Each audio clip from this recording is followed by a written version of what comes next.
Sobre fundo grafite, um triângulo branco à esquerda com a palavra graduação, disciplina plataforma de ingestão e análise de dados. Olá a todos. Pessoal, iniciamos a disciplina de plataforma de ingestão e análise de dados e nesta primeira aula nós vamos discutir um pouco sobre computação em nuvem. Tá? O professor Júlio César Estrela usa óculos de grau de armação quadrada, camisa cor-de-rosa, calça preta e sapatos marrons. No estúdio da Univesp, ele está em pé atrás de um púlpito cinza e manuseia um dispositivo para controlar a apresentação de slides, que aparecem ora em tela cheia, ora como efeito gráfico à direita do docente em um plano mais aberto do estúdio. Os slides em fundo vermelho, textos em letras brancas e uma imagem de uma marca d'água no lado direito. Linhas e pontos luminosos em azul e roxo remetem a uma estética digital. No primeiro slide, o nome da disciplina e o tema da aula: Introdução à Computação em Nuvem. Vocês devem ter visto já alguns conceitos relacionados à computação em nuvem em outras disciplinas da Univesp, mas cabe, mais uma vez, discutir a importância da computação em nuvem, especialmente no que diz respeito à quantidade de dados gerados e às análises que devem ser feitas em função desses dados. Tá? Então nós estamos num ecossistema de muitos dispositivos, muita computação, muita conectividade, né? E é natural que quando nós discutimos a questão de análise e ingestão de dados, que nós comentemos sobre computação em nuvem. Bom, então nessa aula nós vamos discutir um pouco sobre a história da computação em nuvem, né? O que vem a ser a computação em nuvem, né? Uma breve revisão do conceito, né? Alguns modelos, né? Especialmente modelos de implantação e modelos de serviço, né? E também as características atuais da computação em nuvem. Tá? E para finalizar, um pouco sobre a modelagem. No slide roteiro, há tópicos que se intercalam em faixas horizontais vermelhas e azuis. História: o que é Cloud Computing? Modelos: características atuais. Modelos. Bom, a história da computação em nuvem, ela remonta da década de 40, né? Pode parecer muito estranho, né? A gente falar de computação como serviço, né? Desde a década de 40, mas foi quando surgiram os primeiros centros de dados, os primeiros data centers. Tá? Isso se disseminou aí até a década de 60, né? Quando ocorreu o surgimento de companhias de processamento de dados, tá? Até a década de 80, e culminando aí com o aparecimento de clusters computacionais, que são aglomerados de computadores, né? Interligados via rede de comunicação, com o objetivo de resolução de problemas complexos do ponto de vista de processamento. Tá? De 1980 a basicamente 2000, houve uma grande disseminação, né, do uso de clusters, né, e também culminando aí com o aparecimento de um termo, né, que depois veio a ser a computação em nuvem, que são as grades computacionais. Tá? No intervalo de 90 a 2000, houve uma ascensão muito grande, né, dos sistemas peer-to-peer, né, que são bastante utilizados hoje, inclusive, né, e chegamos aí, a partir de 2012, né, na disseminação dos grandes centros de computação, né, como serviço, né, que são as nuvens computacionais. Tá? Novo slide intitulado História. Nele há uma linha do tempo com marcos de desenvolvimento tecnológicos de 1940 até 2012. A linha do tempo é representada por uma seta diagonal colorida decrescente para a direita. Na parte inferior da seta estão indicados os períodos. Ao redor dela estão indicados os marcos. Da esquerda para a direita, 1940 a 1960, roxo. Primeiros data centers. 1960 a 1980, azul e verde. Companhias de processamento de dados surgem. 1980 a 2012. Verde, amarelo, laranja e vermelho. Clusters e PCs. 1990 a 2012. Amarelo, laranja e vermelho. Sistemas. Peer-to-peer. Peer-to-peer. 2000 a 2012. Laranja e vermelho. Clouds e data centers. Então, nós temos aí um período de 10 anos, né, do advento, né, da ideia de computação como serviço, né, software, plataforma, infraestrutura como serviço, de 10 anos para cá, tá? Considerando que nós estamos em 2022. Então, a evolução é muito grande, né? Houve uma disseminação também bastante acentuada de plataformas para ingestão e análise de dados, de linguagens novas de programação que facilitam, inclusive, a coleta e análise dessas informações, né?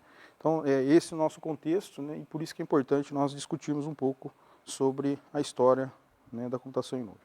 Bom, no contexto de computação em nuvem, né, surgem algumas discussões, algumas dúvidas, né, que são relativamente comuns, né, o que vem ser a nuvem, né, quer dizer, a nuvem é um cluster, né, um aglomerado de computadores interligados por uma rede de comunicação, será que é somente isso? Ele é um supercomputador, né? Slide com o título O que é Cloud Computing? Abaixo os itens listados. É um cluster? É um supercomputador? É um storage de dados?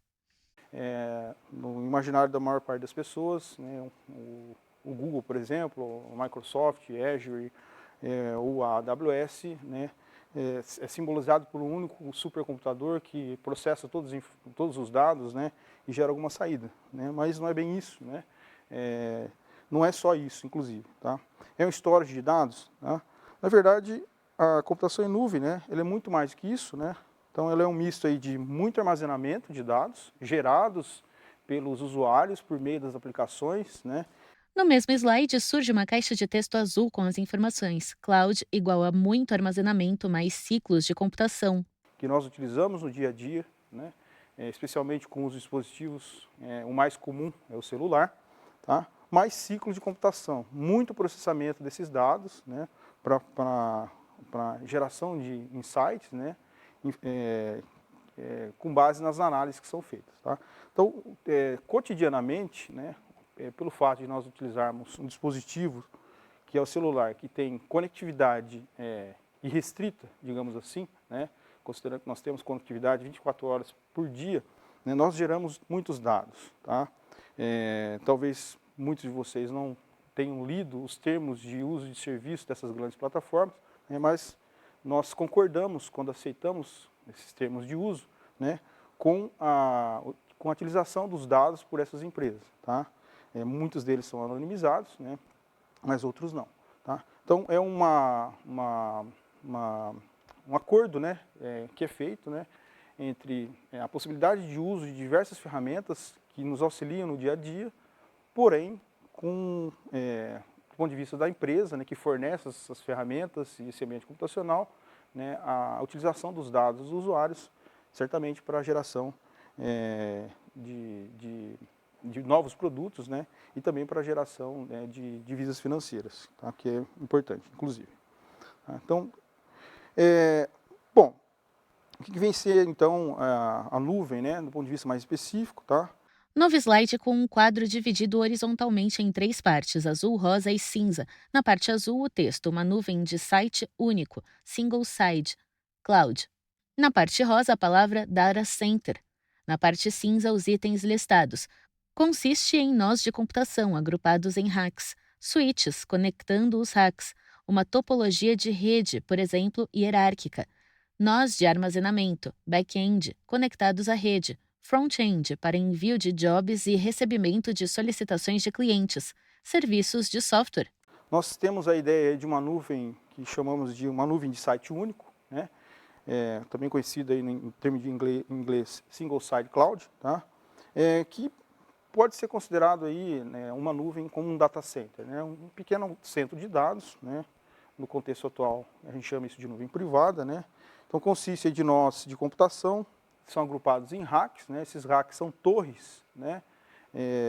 Com gavetas, né? Essas gavetas são denominadas gavetas em U, que é uma unidade, né? que é utilizada, né? Para caracterizar o tamanho de uma gaveta, né? Quer dizer, um gabinete que é colocado num trilho, inserido num rack, onde são armazenadas as informações, tá? Os dados. No contexto desses racks também há um dispositivo conhecido como switch, né, que faz a interligação desses nós, né, desses servidores que estão disponibilizados nos racks. Há também a descrição, né, o desenvolvimento de uma topologia de rede, né, então como é que esses nós vão se organizar nesse centro de dados, né, em um ou mais racks, tá? Os nós de armazenamento, como eu já comentei, um front-end, né, que basicamente esse data center ele não fica de forma irrestrita disponível para qualquer usuário para a obtenção dos dados, né? Então há sempre o que nós chamamos de um front-end, muitas vezes esse front-end também é conhecido como, tem a função inclusive de um firewall, né, que é um filtro de pacotes, né, com um mecanismo para permitir a autenticação de usuários que são autorizados para fazer a obtenção, né, a ingestão de dados, né, nas plataformas dentro desse data center, ou obtenção de dados da mesma. Tá? E serviço de software, né, muito software configurado, né, pelas equipes que fazem parte desse centro de dados, né, que são disponibilizados, né, como serviço para os usuários. Bom, nesse contexto também a gente pode falar de nuvem geograficamente distribuída. Tá? No slide, um quadro dividido horizontalmente em duas partes, rosa e cinza. Na parte rosa, o texto. Uma nuvem geograficamente distribuída consiste em, na parte cinza, os itens listados. Vários desses sites, cada site talvez com uma estrutura e serviços diferentes. O que acontece também atualmente, né, nos grandes players de computação em nuvem, né, como por exemplo a Amazon, que tem centros de dados espalhados por várias localidades do mundo, né? Cada parte, né, da estrutura dessas grandes nuvens, elas têm uma estrutura e serviço diferente, né, fornecendo funcionalidades diferentes, né? Então você pode disponibilizar uma plataforma para ser acessível aqui no Brasil, mas que de fato ela está implantada em um centro de dados, por exemplo, no leste dos Estados Unidos, ou no Japão, ou na França, por exemplo, tá? Considerando que a Amazon tenha data center nessas localidades. Tá? Então, uma vantagem muito grande é que o serviço disponibilizado, né, o software disponibilizado, ele ganha uma característica de escala, né? Inclusive, né, é comum, né, o balanceamento de carga, né, o balanceamento de requisições entre esses data centers que compõem um grande centro de computação, por exemplo, dessas grandes nuvens. Slide intitulado Que é Cloud Computing, com exemplos de topologia ilustrados por um esquema, um data center com racks que contém servidores conectados a switches. O esquema está organizado da seguinte forma: dentro de um círculo azul há 3 servidores representados por CPUs de computador posicionados lado a lado e conectados por linhas vermelhas. Acima deles, um painel de controle com botões que indica os switches. No canto superior esquerdo, fora do círculo, está a palavra racks. Acima e à direita do círculo está a palavra switches, seguida de mais 2 painéis com botões e mais 3 CPUs pretas alinhadas. Exemplos de topologia no contexto, né, de computação em nuvem, de processamento de dados, né, envolvem aí os servidores, né, que estão organizados em grandes racks, em grandes torres, né, com os back-ends, né, com os dispositivos, né, switches que fazem interligação, né, entre eles, tá, e a saída, né, dos dados desses switches são interligados também com roteadores com grande capacidade de tráfego de dados, né. Então, isso é interligado, por exemplo, aqui no Brasil, no caso, aí, com as redes das operadoras de telefonia, que depois são interligados à Rede Nacional de Pesquisa e que são interligados, inclusive, com um backbone, né, internacional, né, do Brasil para outras partes do globo. Há também a comunicação via satélite, né, dos dados. Então, há várias formas de disseminação desses dados, de obtenção desses dados aqui no Brasil e também obtenção dos dados fora do país. Tá? Então, existe muita conectividade, né, além de muito processamento e, logicamente, muito armazenamento de dados. Tá? Novo slide com o título Características atuais e 4 blocos, cinza e azul que contém informações. Bloco azul, grande escala. Bloco azul e cinza, acesso sob demanda. Pagamento conforme o uso, sem compromisso inicial. Qualquer um pode acessá-lo. Bloco azul e cinza, natureza intensiva em dados. O que era megabytes agora se tornou terabytes, petabytes e exbytes. Logs diários, análise forense, dados da web, etc. Bloco azul e cinza, novos paradigmas de programação em nuvem. MapReduce, /Hadoop. NoSQL, /Cassandra, /MongoDB e muitos outros. Alta acessibilidade e facilidade de programação. Muito código aberto. Bom, as características atuais da nuvem envolvem grande escala, então uma escala, digamos, inimaginável para um usuário comum, né? nós não temos conhecimento de onde nossos dados estão exatamente armazenados, né, em qual localização, né, ou em qual servidor dentro de um data center, né. Então, é uma característica, inclusive, de um sistema distribuído, que é a transparência, né. Então, quando a gente fala de computação em nuvem, a gente tem que fazer um retrospecto de características que envolvem os sistemas distribuídos, né. Uma delas é a transparência, segurança, enfim, né. O acesso sob demanda, né, que envolve o pagamento conforme o uso, tá. Então, como já visto em outras disciplinas, né, e reforçando aqui, a ideia de computação em nuvem nos traz também a ideia de utilização de serviços como serviço de água, serviço de energia elétrica que nós usamos e no final do mês nós pagamos.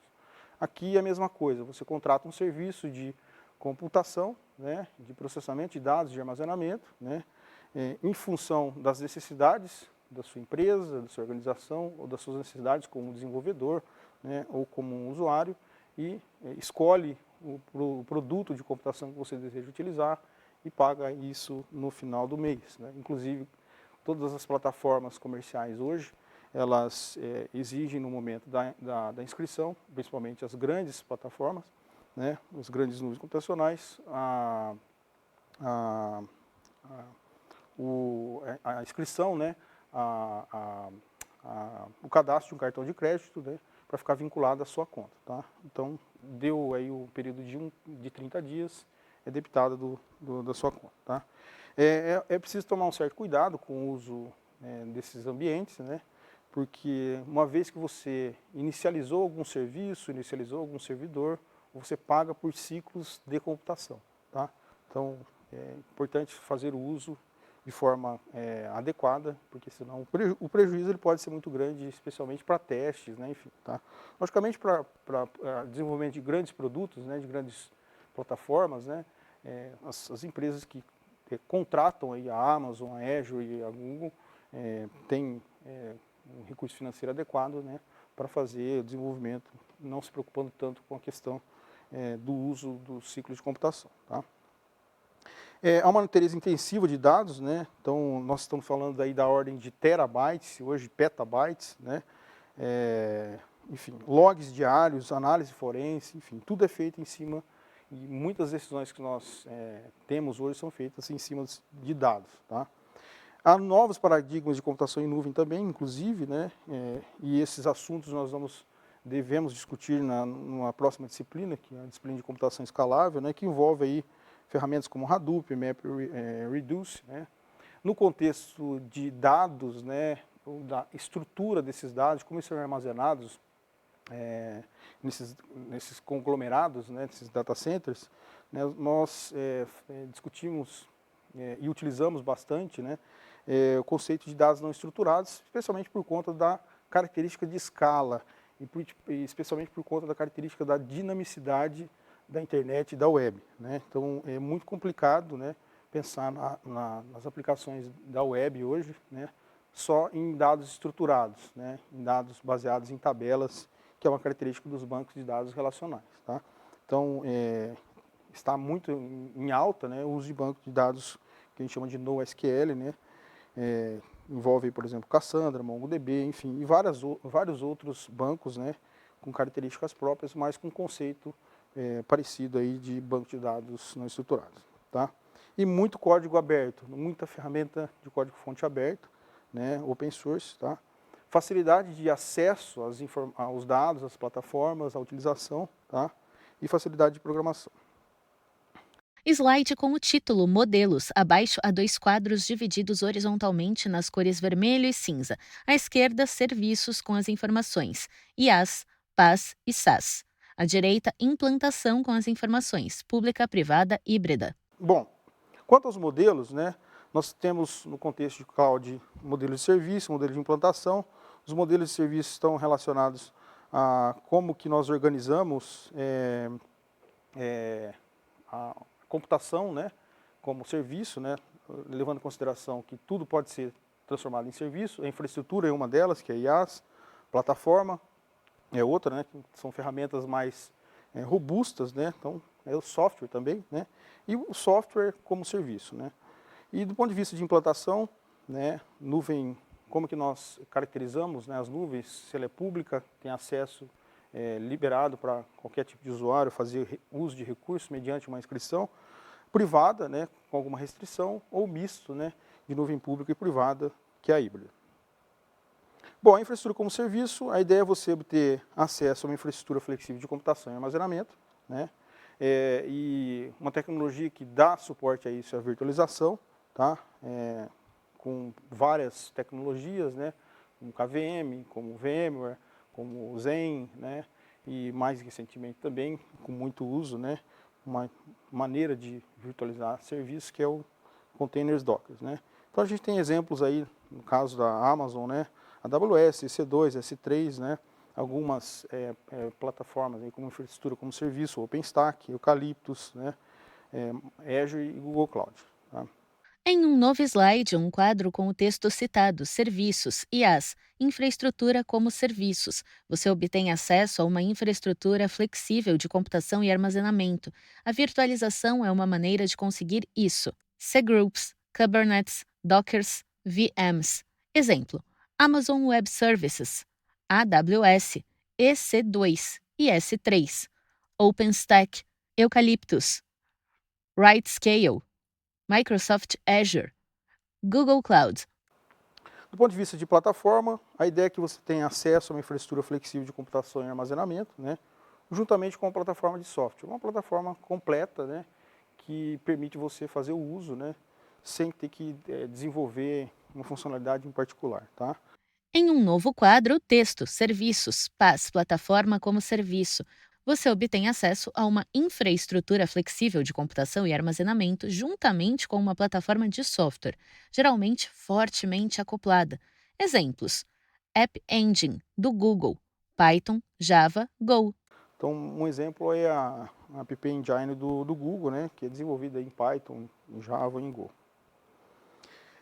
E software como serviço, você obtém acesso, né, a serviços de software quando precisar desses softwares. Tá?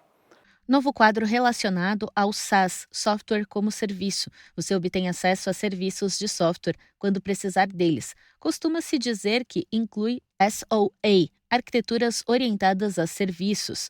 Exemplos: documentos Google, MS Office 365 online. Então, a gente costuma dizer que isso inclui a ideia de arquitetura orientada a serviço, né, que culminou com o desenvolvimento da computação em nuvem também, junto com a virtualização. Tá? Então, quando você usa aí uma plataforma, o gerenciador, né, de documentos do Google, né, o Google Docs ou o Office 365 da Microsoft, você está, na verdade, utilizando um software como serviço. Tá? Embora exista uma plataforma complexa que disponibiliza software como serviço na Azure. Tá? Novo slide relacionado à implantação, com a seguinte explicação em um quadro. Pública, aquela em que a infraestrutura e os serviços de computação sob demanda são gerenciados por um provedor terceirizado e compartilhados entre várias organizações usando a internet pública. Do ponto de vista de implantação, nós temos a nuvem pública, né, que é aquela em que a infraestrutura e os serviços de computação são gerenciados por um provedor terceirizado, tá? E compartilhados entre várias organizações utilizando a internet pública. Tá? No slide seguinte, o docente cita a implantação privada. Uma nuvem privada é um modelo de computação em nuvem, em que a infraestrutura é dedicada a uma única organização do usuário. Pode ser hospedada no próprio data center de uma organização. A nuvem privada denomina-se um modelo de computação em que a infraestrutura é dedicada a uma única organização. Tá? Então, por exemplo, um banco tem uma nuvem privada e disponibiliza todos os seus serviços de computação para os usuários, né, só para os usuários do banco, né, só para os correntistas do banco. Tá? Então pode ter um data center próprio, né, que é o caso de muitos bancos aqui no país. Tá? Embora muitos deles tenham migrado, né, tenham feito migração para a nuvem pública, especialmente por conta da escala. E a híbrida é um modelo que junta os dois, a pública e a privada, né, com o objetivo de cooperar e fornecer um conjunto flexível de serviços de computação em nuvem também. Em um novo slide, o professor discorre sobre a implantação híbrida. É um modelo de computação em nuvem que usa uma combinação de pelo menos uma nuvem privada e uma nuvem pública. Cooperam juntas para oferecer um conjunto flexível de serviços de computação em nuvem. Bom, quanto aos modelos, né, nós temos aqui essa figura que mostra a junção da nuvem pública com a privada, né, que nós temos a híbrida, né, que é uma intersecção entre as duas, né, então ela se aproveita do melhor dos dois, da pública e da privada, tá? No caso da privada, uma característica preponderante é a segurança, né, e a pública é a disponibilidade de acesso aos dados e às informações geradas em função desses dados, tá? O professor avança um slide intitulado Modelo. Nele, uma imagem ilustra uma comparação de três diferentes abordagens de infraestrutura de TI: TI dedicada, nuvem privada e nuvem pública. Da esquerda para a direita, TI dedicada. Em um escritório, uma pessoa sentada a uma mesa e diante de um computador. Uma seta azul parte do escritório em direção a três CPUs pretas lado a lado. Legenda: os recursos de TI pertencem e são gerenciados por uma única corporação. Nuvem privada: um prédio de 3 andares. No primeiro, duas pessoas estão sentadas a uma mesa frente a frente e usam computadores. No segundo andar, uma pessoa empurra um carrinho de mão com caixas. No terceiro, duas pessoas frente a frente sentadas a uma mesa. Acima do edifício, duas linhas azul sobem das laterais, se encontram e se transformam em uma seta para cima, voltada para três CPUs pretas, lado a lado dentro de uma nuvem de contorno azul com o ícone de um cadeado fechado. Legenda: os recursos de TI são compartilhados por várias unidades de negócios de uma mesma corporação. Nuvem pública: diferentes prédios nos quais há pessoas exercendo atividades de escritório, alguns em reunião, outros usam computadores. À frente dos prédios, um caminhão intitulado CRM com o ícone de um envelope fechado. Do topo de cada prédio partem linhas azuis que se conectam e se transformam em uma seta que aponta para cima. Acima da seta, há três CPUs pretas alinhadas dentro de uma nuvem de contorno azul. Legenda: os recursos de TI são oferecidos por empresas especializadas e compartilhados por várias corporações. O pagamento é proporcional à utilização dos recursos. À direita dos três modelos, há o desenho de duas nuvens azuis intersectadas. A nuvem à esquerda é privada, a nuvem à direita é a pública. Entre elas, há uma nuvem azul escura em destaque que indica a nuvem híbrida. Então, no caso, houve uma evolução aí desses modelos, né, saindo da TI privada, da TI dedicada, né, para a nuvem privada e para a nuvem pública, tá? Então, no caso, era muito comum há 10, 15 anos, cada empresa ter um CPD, né, o Centro de Processamento de Dados. Então, você tinha lá seus servidores, com seus racks, com suítes, né, com a chegada do link de comunicação, né, que não era fibra ótica, como é hoje, né, e tinha lá um responsável por cuidar de todo o CPD, né. Então, se caísse o servidor, se acabasse a energia, né, então há um custo elevado em manter essa estrutura local, especialmente quando a empresa cresce, né, em termos de serviço, né. Então, naturalmente, isso foi sendo modificado, né. As empresas passaram a terceirizar isso, né, um termo bastante utilizado anteriormente também era a ideia de colocation, né, então eu vou terceirizar a minha infraestrutura por uma empresa que vai cuidar da infraestrutura, tá? E só fornecia a infraestrutura, a empresa pequena, por exemplo, de médio porte, ainda ficava responsável por desenvolvimento das soluções, tá? Mas hoje o que mais ocorre, né, é que esses grandes provedores, eles fornecem a infraestrutura, fornecem o serviço, fornece a conectividade e você paga pelo uso, tá? É uma grande vantagem, especialmente por conta da escala e pela economia de recursos também. Slide exemplo com a ilustração de uma pirâmide dividida horizontalmente em três partes. No topo, em azul claro, está o SaaS, Used by End Users, definido como LES, e com três logotipos: Google Drive, Lucidchart e Salesforce.